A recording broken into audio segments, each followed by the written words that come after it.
Hi everyone, welcome back to Wisdom Academy classes. So we are back with yet another session of surface areas and volumes. Surface areas and volumes ഇപ്പോൾ നമ്മൾ sphere and ഹെമിസ്ഫിയറിൻ്റെ കേസാണ് ഇപ്പോൾ നമ്മൾ നോക്കിക്കൊണ്ടിരിക്കുന്നത്. അതിൽ തന്നെ areas എന്ന് പറഞ്ഞിട്ടുള്ള ഒരു ഭാഗമാണ് കേട്ടോ നോക്കിക്കൊണ്ടിരിക്കുന്നത്. ഇപ്പോൾ ഈ ഒരു സെഷനോട് കൂടെ തന്നെ നമ്മൾ ഏരിയാസ് എന്ന് പറഞ്ഞിട്ടുള്ള ഒരു ഫുൾ ടോപ്പിക് കംപ്ലീറ്റ് ചെയ്യാണ്. ബിക്കോസ് കോണിൻ്റെ കേസിലുള്ള ഏരിയാസ് ആയാലും സ്പിയേഴ്സ് ആൻഡ് ഹെമിസ്ഫിയറിൻ്റെ കേസിലായിട്ടുള്ള ഏരിയാസ് ആയാലും നമ്മൾ കംപ്ലീറ്റ് ആയിട്ട് ഈ ഒരു സെഷനോട് കൂടെ വൈൻഡപ്പ് ചെയ്യാണ്. Next we will be moving on to the volume എന്ന് പറഞ്ഞിട്ടുള്ള ടോപ്പിക്കിലേക്കായിരിക്കും കിടക്കുന്നുണ്ടാവുക. സോ നമ്മളുടെ ഇതിന് മുന്നേ ഉള്ള ക്ലാസ്സസ് ആരെങ്കിലും കണ്ടിട്ടില്ല എന്നുണ്ടെങ്കിൽ നമ്മൾ ഡിസ്ക്രിപ്ഷൻ ബോക്സിൽ ലിങ്ക് പ്രൊവൈഡ് ചെയ്യാം. നിങ്ങൾക്ക് അത് പോയി ചെക്കൗട്ട് ചെയ്യാവുന്നതാണ്. അതേമാതിരി തന്നെ നമ്മളുടെ ഈ ക്ലാസ്സസിൻ്റെയൊക്കെ ഓഫ്ലൈൻ ക്ലാസ്സസ് അവൈലബിൾ ആണ്. അപ്പോൾ ആർക്കെങ്കിലും അതിൻ്റെ എൻക്വയറീസോ കാര്യങ്ങളോ ഉണ്ട് എന്നുണ്ടെങ്കിൽ ഡിസ്ക്രിപ്ഷൻ ബോക്സിൽ പ്രൊവൈഡ് ചെയ്തിട്ടുള്ള ലിങ്കിൽ നിങ്ങൾക്ക് കോൺടാക്ട് നമ്പറിൽ കോൺടാക്ട് ചെയ്യാവുന്നതാണ്. അതേമാതിരി തന്നെ നമ്മൾ ഓഫ്ലൈൻ ക്ലാസ്സസിൻ്റെ ഒരു ഡീറ്റെയിൽഡ് വീഡിയോ നമ്മൾ ചെയ്തിട്ടുണ്ട്. അതായത് നമ്മൾ എങ്ങനെയാണ് ഓഫ്ലൈൻ ക്ലാസ്സസ് കണ്ടക്ട് ചെയ്യുന്നത് എന്നുള്ളതിൻ്റെ ഒരു ഡീറ്റെയിൽഡ് വീഡിയോ നമ്മൾ വെച്ചിട്ടുണ്ടായിരുന്നു. ആ ഒരു വീഡിയോ നിങ്ങൾ ആരെങ്കിലും കണ്ടിട്ടില്ലെങ്കിൽ പോയി ചെക്കൗട്ട് ചെയ്യുക. അതിൽ നമ്മൾ എങ്ങനെയാണ് ഓഫ്ലൈൻ ക്ലാസ്സസ് കണ്ടക്ട് ചെയ്യുന്നത്, എന്തൊക്കെയാണ് നമ്മൾ അതിൽ ചെയ്യുന്നത് എന്നുള്ളത് പ്രോപ്പറായിട്ട് പറഞ്ഞിട്ടുണ്ട് കേട്ടോ. Okay, so this is our 6th question. ഇവിടെ നമ്മൾ ഈ ഒരു ക്വസ്റ്റ്യൻ ഇമ്പോർട്ടൻറ്റ് ക്വസ്റ്റ്യൻ ആണ് കേട്ടോ. റേഡിയസ് ഓഫ് ദ സ്പിയർ നമ്മൾ എന്ത് ചെയ്യണം, കാൽക്കുലേറ്റ് ചെയ്യണം.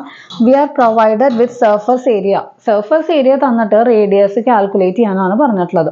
Okay, surface area of a sphere is given by the formula 4πr². Sphere ആണ്, ഹെമിസ്പിയർ അല്ല സ്പിയറിന്റെ ഫോർമുല എന്താണ്, 4πr² ആണ്. This is actually given as 154 or 4 into 22/7 into r² ആണ് ആക്ച്വലി എന്ത് 154 അല്ലേ. അങ്ങനെയാണ് എന്നുണ്ടെങ്കിൽ r² കാൽക്കുലേറ്റ് ചെയ്യാൻ എന്താ ചെയ്യേണ്ടത്, 154 into 7 division 4 into 22. Maximum values cut ചെയ്യാൻ പറ്റുന്നതൊക്കെ എന്ത് ചെയ്യുക, കട്ട് ചെയ്ത് കളയാം. 154 22 2ല് പോകുന്ന വാല്യൂസ് ആണ് അല്ലേ. ദിസ് ഇസ് 7 77 പോകുന്നുണ്ടാവും. This is 11. ഇതും ഈ ഒരു 77ഉം വീണ്ടും 7ല് പോകുന്നുണ്ടാവും. Okay, so this is r² is equal to 7 into 7 എന്താണ് 49/4 or r is equal to root of 49/4. that is 49ന്റെ root 7 ആണ്, 4ന്റെ റൂട്ട് 2 ആണ്. ദാറ്റ് ഇസ് 3.5 സെന്റിമീറ്റർ ആണ് നമ്മളുടെ എന്ത് വരുന്നുണ്ടാവുക, റേഡിയസ് വരുന്നുണ്ടാവുക. റേഡിയസ് അല്ല കാൽക്കുലേറ്റ് ചെയ്യാൻ പറഞ്ഞിട്ടുള്ളത്. So we have got the value of radius as 3.5 centimetre. Just equation എഴുതാം, സാധാരണ ആൾജിബ്ര ചെയ്യാം. നമുക്ക് ഈ ക്യാൻസലേഷനും കാര്യങ്ങളൊക്കെ ഒന്ന് അറിഞ്ഞിരിക്കണം, എന്നാൽ നമുക്ക് പെട്ടെന്ന് തന്നെ ആൻസറിലേക്ക് എത്താനായിട്ട് പറ്റും. ഓക്കെ, സോ നമുക്ക് അടുത്ത ക്വസ്റ്റ്യൻ നോക്കാം.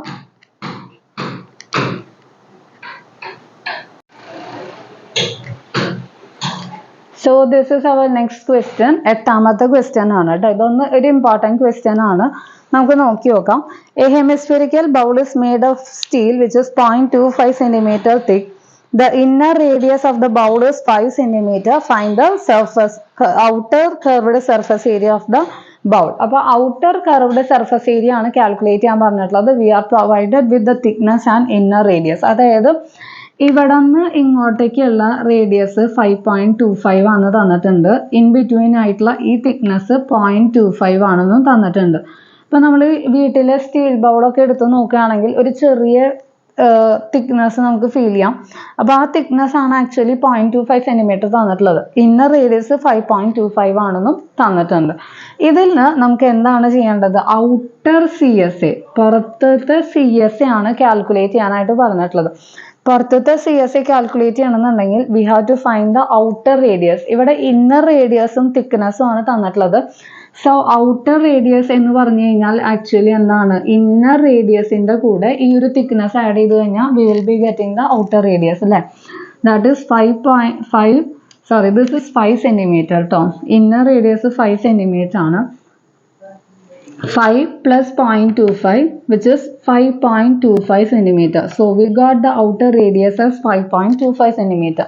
ഇനി ഔട്ടർ CSA എന്ന് പറഞ്ഞു കഴിഞ്ഞാൽ എന്താണ്, ഔട്ടർ CSA ആയാലും ഇന്നർ CSA ആയാലും ഇക്വേഷൻ തന്നെയാണ്. It is 2πr². 2πr² തന്നെയാണ് equation, whether it is inner CSA or outer CSA. ഇക്വേഷൻസിനൊന്നും വ്യത്യാസമില്ല, എടുക്കുന്ന ആ റേഡിയസിൻ്റെ വാല്യൂസിന് മാത്രമാണ് വ്യത്യാസം. ദാറ്റ് ഈസ് 2 into pi 22/7 തന്നെ എടുക്കാം. r it is 5.25 the whole square.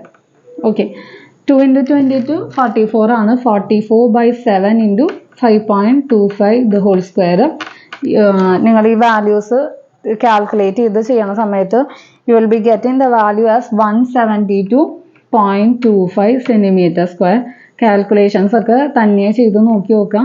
44/7 ചെയ്തിട്ട് ആ ഒരു വാല്യൂവിന് ഇൻറ്റു 5.25 സ്ക്വയർ വെച്ച് മൾട്ടിപ്ലൈ ചെയ്യുമോ, അല്ലെങ്കിൽ 5.25 സ്ക്വയർ കണ്ടുപിടിച്ച് അതിനെ ഇൻറ്റു 44 ചെയ്ത് ഹോൾ വാല്യൂ ഡിവിഷൻ ബൈ 7 ചെയ്യുക. എങ്ങനെയാണ് നിങ്ങൾക്ക് കൺവീനിയൻസ് എന്ന് വെച്ചാൽ അതിനനുസരിച്ച് ചെയ്യുക. ആൻസർ തെറ്റാണ്ട് ചെയ്യാൻ നോക്കുക കേട്ടോ.